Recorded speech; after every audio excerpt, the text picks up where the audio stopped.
Welcome to Cultivate, a Veritas Academy podcast, where we explore truth, beauty, and goodness through meaningful conversation. We invite you to join us in discussions meant to edify your mind, encourage your heart, and equip your family to live abundantly in Christ. Welcome back to Cultivate, everyone. I'm Ty Fischer. I'm the head of school here at Veritas Academy, and I usually say I have a real treat for you today, but it's actually a real treat for me today.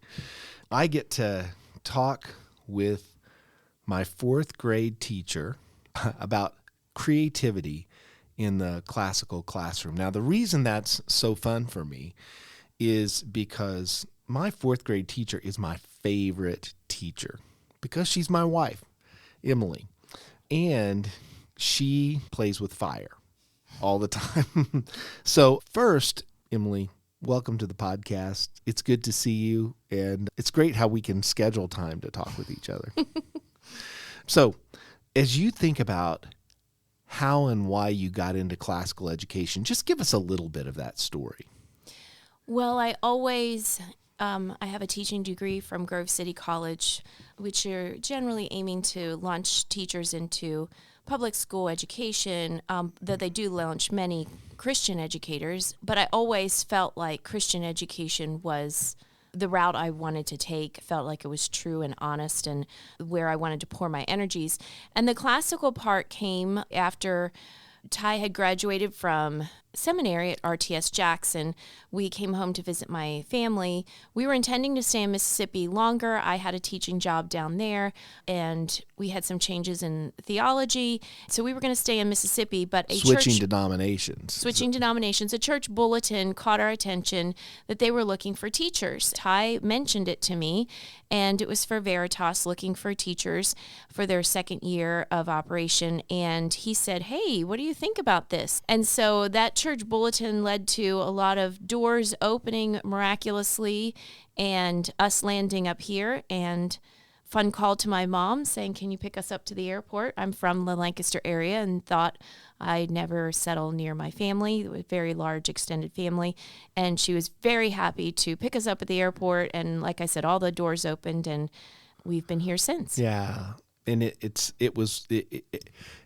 you use the word miraculous, and since I was part of it, I don't like to overuse that word, but it really did feel like so many doors swung open at once that it would be kind of foolish not to walk through the doors that got it open for us, because we kept setting up rules like we won't do it if X, and we won't do it if we can't afford plane tickets. Yeah, we literally emptied our bank account to come up and apply. Yeah, we had $4 left. $4 was something. That was crazy. Yeah, that was crazy.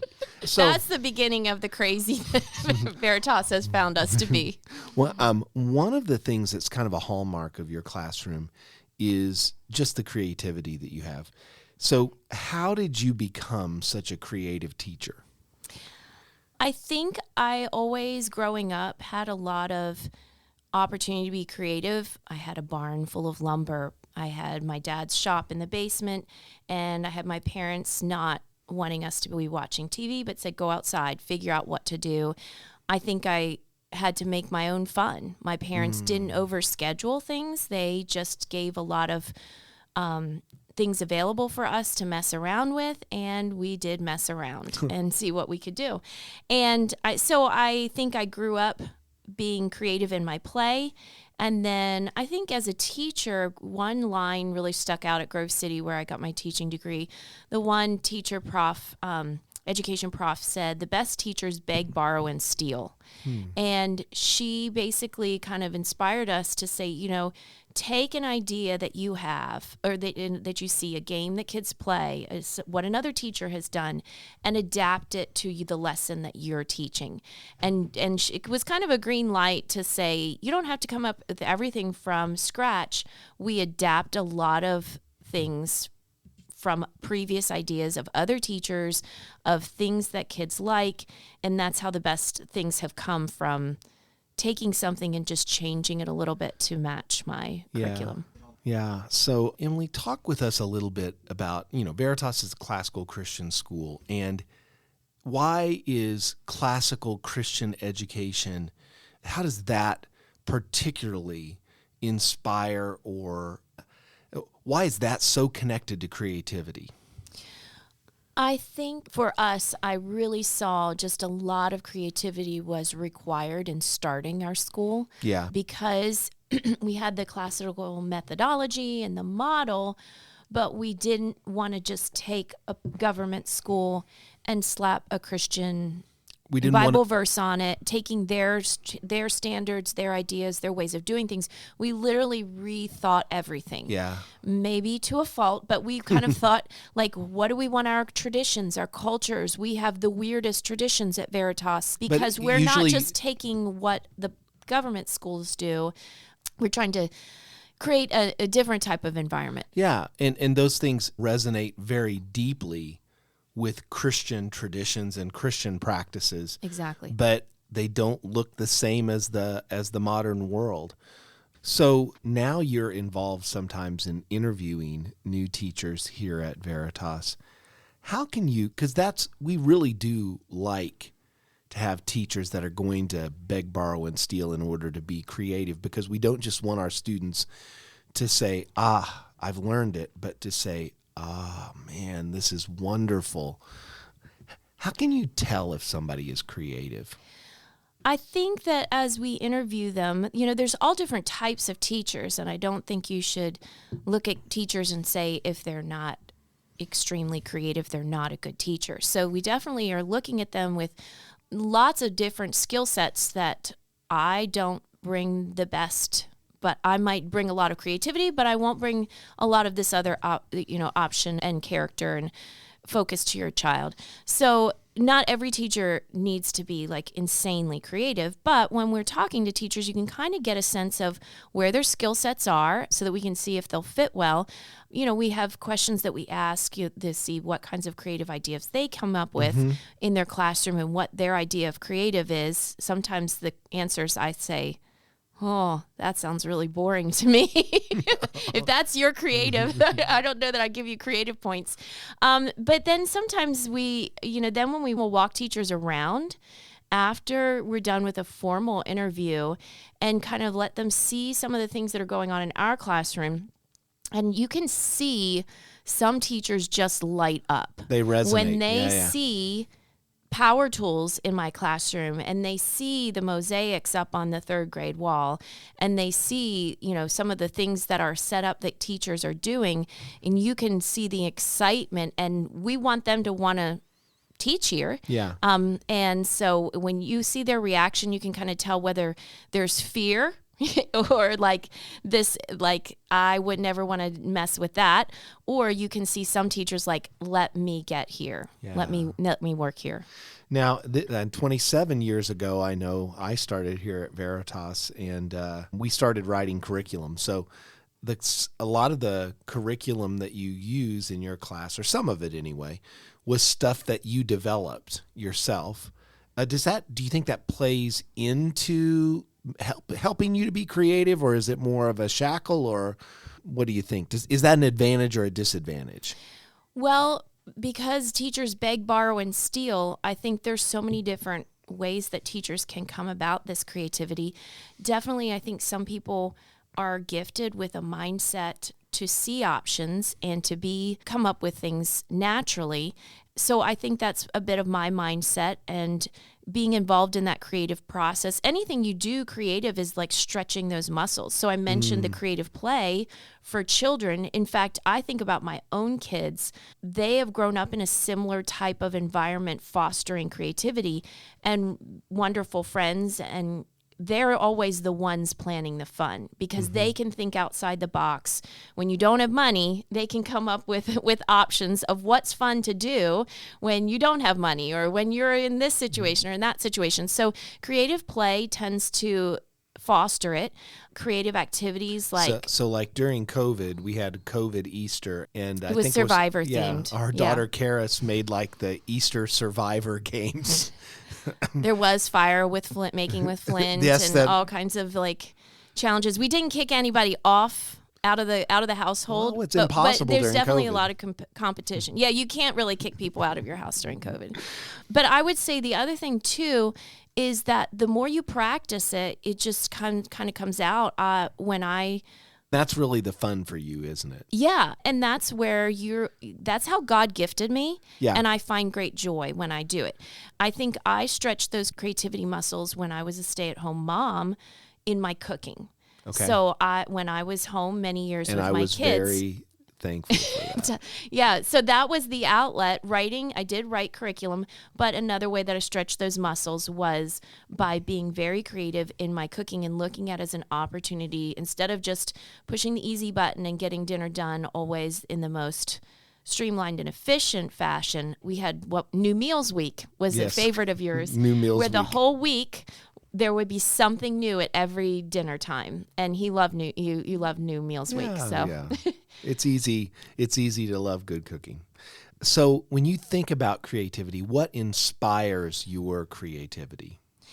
Well, I think besides a loving, supportive husband.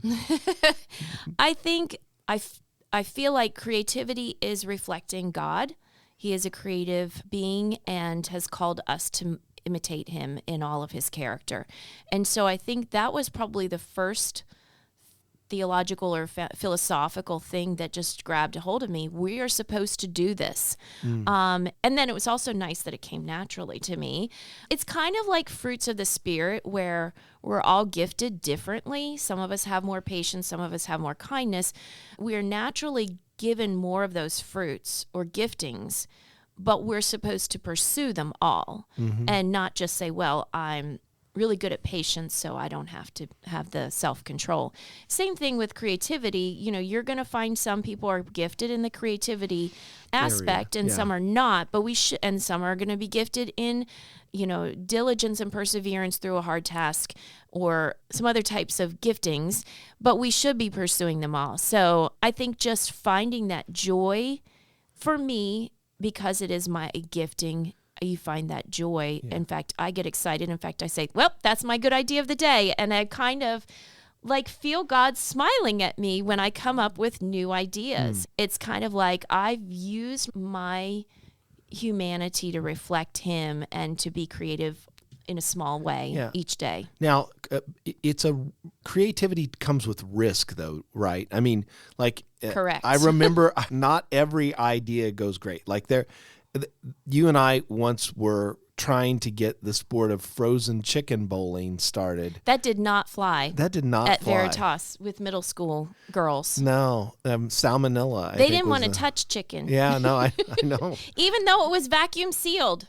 Yeah, well, there were holes drilled into the chicken. We drilled the holes in there. So there was some touching of the Yeah. So that's... We still have the bowling pins that I got for free from the bowling alley for frozen chicken bowling. They are still in the shed. Now, and I don't want to give people a false impression of Veritas Academy. It is not a death-defying school, but you do...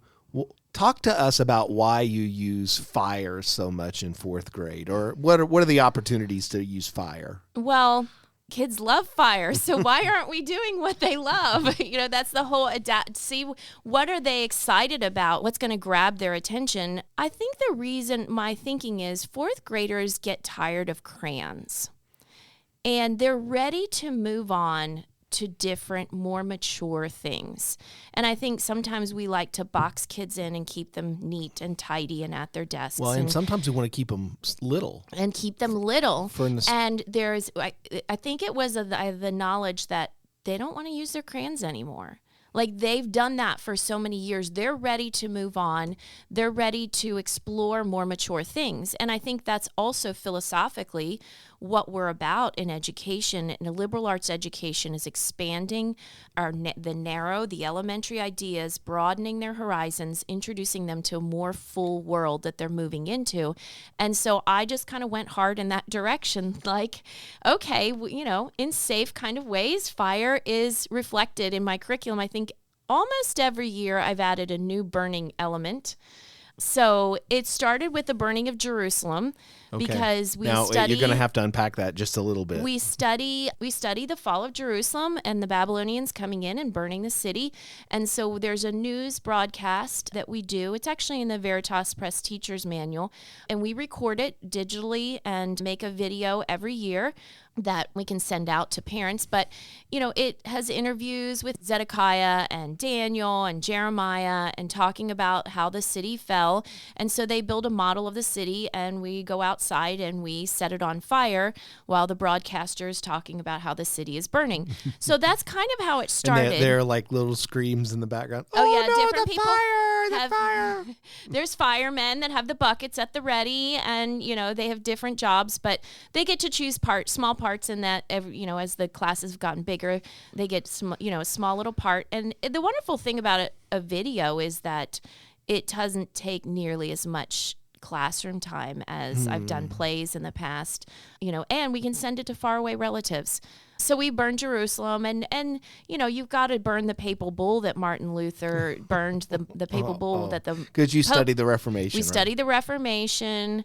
We set off sparklers for Elijah, because he has that special fire that comes from heaven to burn the sacrifice on Mount Carmel. Yeah. We talk about John You're Knox. You're just looking for excuses. Pretty much. John Knox was burned in effigy. A fourth grader doesn't know what burning in effigy is unless you actually show them. So I feel like it's necessary for them to understand, and they'll never forget it. That's okay. So how would you react to that statement that and I've heard this sometimes in classical circles. It sounds like what people say sometimes is creativity is soft. It's a soft thing. It's not real learning. How would you react to that? I think that the things that they're going to keep the longest are probably the experiential. It's not the worksheet that they did. It's not the test that they wrote down or the written thing. They're going to remember watching Jerusalem burn. They're going to remember Marco Polo field trip and some of the experiences. Talk a little bit about the Marco Polo field trip. So the Marco Polo, I did not design this, so I really don't feel like I should get any credit for it, although I do keep changing it. I keep changing everything. Beg, borrow, and steal, what did you say? Yeah, so at any rate, the Marco Polo is an explorer who travels to many regions in China, South Seas, India, and he's a trading merchant along the Silk Road. So we set up a progressive field trip that starts in the classroom that's set up like Venice, which is where he's from. Kids have to I don't want to give away too many secrets. I can't. Kids walk on desks to represent the docks, and there's water that they are not allowed to get into. And at each spot that they travel to throughout the day, they'll maybe eat some food, do an activity, hear a little talk, or even do some trading for some resources with me to kind of replicate the travels of Marco Polo. So I have a home set up as India, where they'll do Bollywood dancing and taste chai tea and spices and Indian food. And then there's a home that is the South Seas, and there's lots of tropical fruit and talk about the culture there. A home is set up as China. The parents probably have just about as much fun as the kids. Literally, yeah. It's a great thing. Like, I find the parents love this too, because they're getting educated right along with their kids. So literally with Marco Polo, I often have the parents have volunteered to help at spots. They join in the caravan. After they've done their responsibility, they're like, this is fun. And they want to ride along. And I'm like, sure, we got a 72 passenger bus. Just hop in. So it takes sometimes 22 volunteers to do Marco Polo, to set up the teams to do it. So talk a little bit about why kids love fourth grade, and sometimes they don't want to leave fourth grade. Tell us a little bit about what you study in fourth grade and maybe how that makes the year really engaging. Yeah, so in fourth grade, I study the Middle Ages, Renaissance, and Reformation, which is a time period that most people don't know a whole lot about. There's definitely knights and castles and Robin Hood and King Arthur. We study The Hobbit. So those are things that we talk about chivalry and the code of conduct that was expected of them. And that makes them perfectly chivalrous, right? Are perfect, yes. But it gives me good talking points, as we interact over personal relationships and struggles throughout the year and how to handle situations. It's great material because it is such an interesting time period from that perspective. But it's also interesting because the world hasn't talked about it. We're opening up a new section of history to them that most curriculums glaze over, don't talk a whole lot about. And so we're trying, in this full education, it's an area where the parents want to know what's going, because they didn't hear it. It wasn't part of their curriculum. It's kind of passed over. So the novelty also helps as well. Yeah. So if I come by your classroom, sometimes, I can see the kids sitting at their desks, but every once in a while I see them laying under their desks.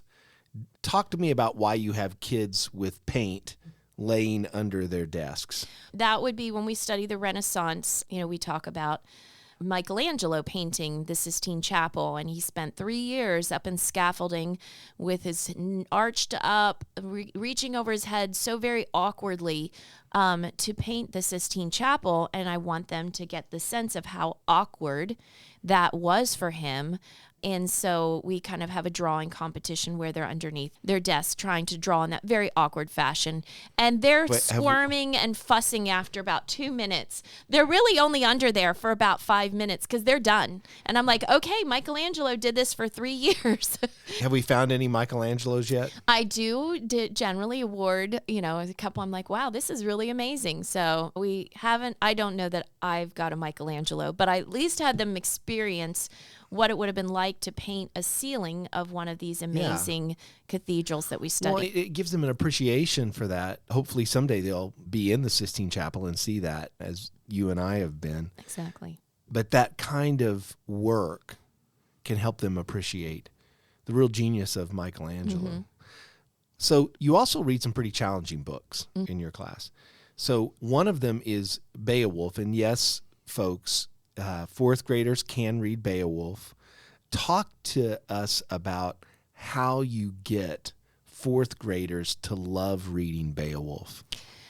I thought about this question. I don't know that my teaching techniques are incredibly creative in this aspect, but when you've given kids fire to play with, they'll follow you anywhere. To be really honest, my kids I have the problem. They come to school sick. They crawl through glass? Yes, they don't want to stay home. They don't want to miss what's going on. So they'll really follow me wherever I want to take them. Beowulf is challenging, and I pretty much say, it's probably too hard for you. This is a college book. I've really crafted my lessons over the years to focus on the parts the mainly plot points that fourth graders can navigate, and some of the side feuds and side sagas I do cut out. They start with what I call the easy version. We read the first thing in the easy version, and then I have them read in what I call the hard. That would be the more challenging read, and they can start to see. And after about the second day, they're starting to be able to understand it in the poetic form that most of you read Beowulf in as college students. You get them into the kennings, right? And those are those words that are kind of sandwiched together. So we call them compounds. Yeah. Compounds. Yeah. Okay. Yeah. So, God is the earth mover. Correct. Or something like that. Yeah. So also you read The Hobbit, but you really bring The Hobbit to life through this thing called the Hobbit hike. Yeah. Talk Again, about that. Another thing that I did not design, other teachers at Veritas put this trip together, and I change it year to year. But we go on a hike in travel clothes. They can be dwarves and elves, and we usually have a bomber that's very fat and very hot. Fat through pillows, right? Yes, yeah. They tend to get hot. And then we do activities along the way that recreate some of their adventures. So blowing smoke rings, the pipe smoke rings that Gandalf now, and wait Thorn. a second. They're not smoking. We use bubbles. Okay. Bubbles through hula hoops. And they do riddling competition and quizzing each other on riddles. They have a cornhole game that's painted with a dragon that they have to kill Smaug. And finding lost pocket handkerchiefs, and then finding treasure. Sometimes there is an Arkenstone that is found. Sometimes they don't find the Arkenstone. Huh.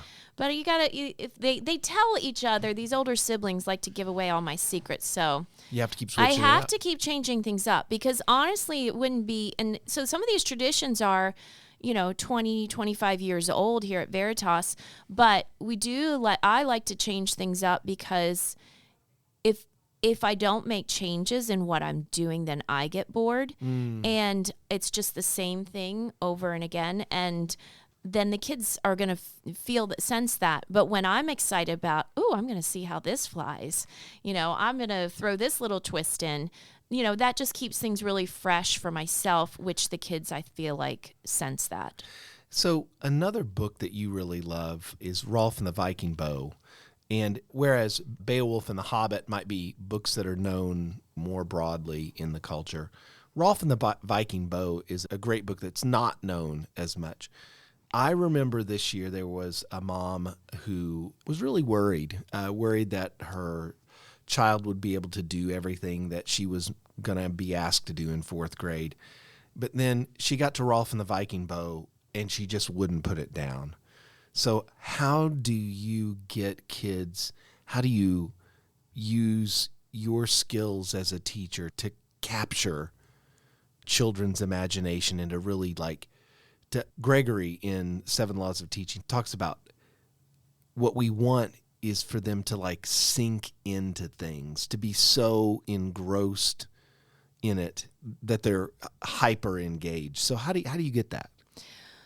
Well, I think a lot of teaching is the art of storytelling. So we are telling them this, all these stories, God's stories of history, the stories of history, even a fictional story like Rolf and the Viking Bow. So as my teaching has improved, I think there's a lot of storytelling and crafting my lessons to hook them in and get their attention and make them so attentive to listen. As our class sizes have grown, you really have to fight as a teacher to help improve that attentiveness and that interaction that keeps them focused. So I think just focusing some on those classroom management things that have become more challenging has probably been helpful for me. And then challenging books, I definitely have some things that I do with students that find those books more difficult. I always send a few copies. I'm always sending books home with parents that are interested to read along. I definitely work with kids in the morning so that they can gain confidence. And I think the student you're talking about, when you work with them and they start gaining confidence, you can see them just wanting to dig in even more instead of approaching something that's hard for them in fear. And so when you represent fearlessness and encouragement and give them smaller opportunities where you're working with them in smaller groups where it's less intimidating and you're giving them tools to achieve bloom. Success kind of breeds success. Correct. Yeah. So what is your goal with students when you think about what you want students to be like or what you want their experience to be like in fourth grade? How does creativity play an important part in what you want those students to get in your classroom over the year? Well, I think one thing from talking to Doug Wilson, it really stuck in my mind that kids are not widgets. Yeah. We're not a factory producing the same exact product. And so we put them through a curriculum where we say, you're all going through this math book, you're all reading this book that seems like everything's laid out and a straight path that they should all pop out exactly the same. But that is not the case. God has equipped these students to all go out from here and do remarkably different things. And so when I look at them, I don't look at them like they're widgets that are going to be all identical or a bolt, that's all the same shape. And I see the beauty in that. And I hope that that comes across to my students, that I'm seeing the goodness, even if you're not the 100% kid or you're not the one with the neat handwriting, that you have dignity. You mean a boy? It probably is a boy that has messy handwriting. But yeah, that they have dignity, and I'm excited for where they're going to go with who they are. Yeah. So that I think that creativity is a mindset is me having a very broad view of how these kids are excellent in so many diverse ways, and making sure that they hear that so that they're not, especially in fourth grade, is that time where kids can start to get locked into feeling like, well, I'm not the smartest kid in the class, or I'm not the athlete, or I'm not this. They're starting to think about their identity and starting to say, well, maybe I just am not that good. And I want them to find a new level of achievement, a new level of enthusiasm for what they can do to, again, success breeds success. You know, one of the things that I've really appreciated about you as a teacher, and it's something that I thought that you and I both thought that we'd appreciate as parents, is in God's providence, we had 4 girls, but you love teaching boys. I do. So, and of course, you know, I think that we've tried to raise our girls to not just be strong people, but to be strong women and to really value the right kind of masculinity. So talk about, why do you love teaching boys so much, and how does this creativity really capture them? I think it might be a case of familiarity, because I had all brothers and pretty much all boy cousins. You were the only girl. So I think that's probably the reason why I do enjoy teaching boys. I just love how the boy mind, a typical boy mind, works.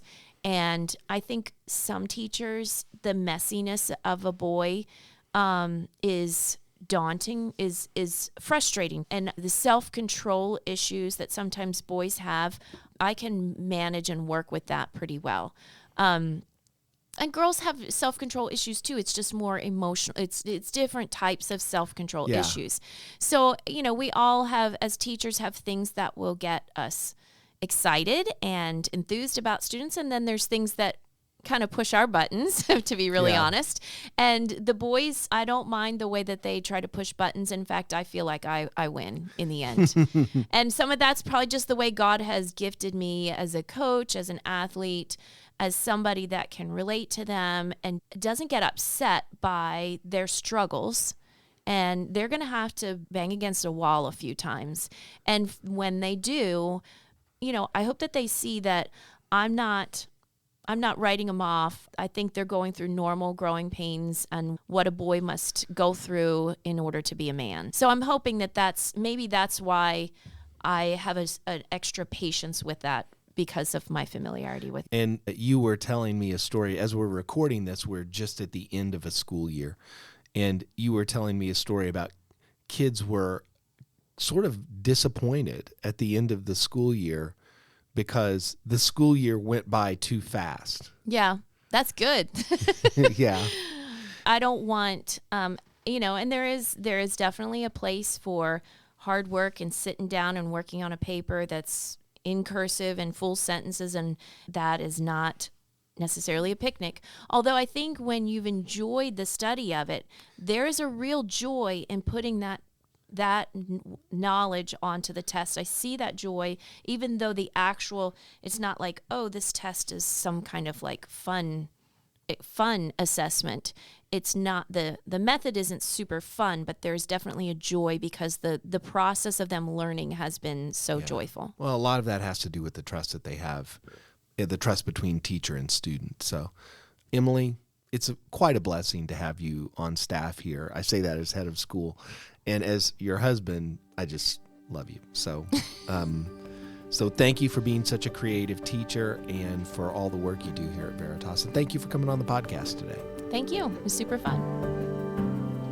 You've been listening to Cultivate, the podcast of Veritas Academy, a preschool through 12th grade classical Christian school in Lancaster County, Pennsylvania.